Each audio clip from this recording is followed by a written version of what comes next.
क्योंकि कौन लोग हैं जेल में, कौन लोग हैं?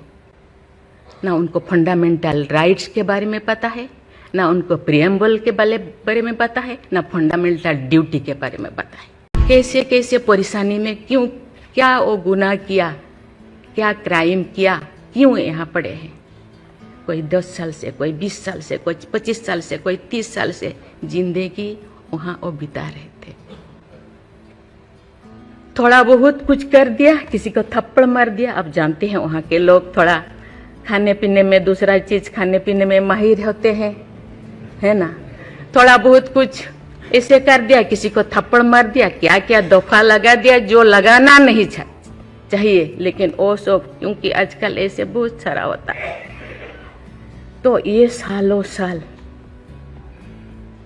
उनको छुड़ाते नहीं है। उसका कारण जो भी बचा कुचा है ना घर पे, जमीन जायदाद जो भी अपना यूटेंसिल और खत्म हो जाएगा। सरकार के ऊपर ये बोझा बनते हैं।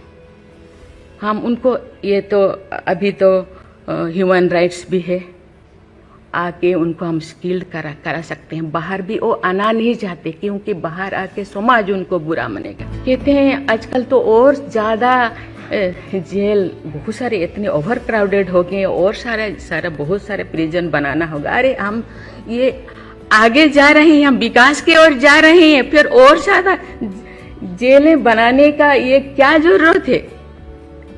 कम करना चाहिए।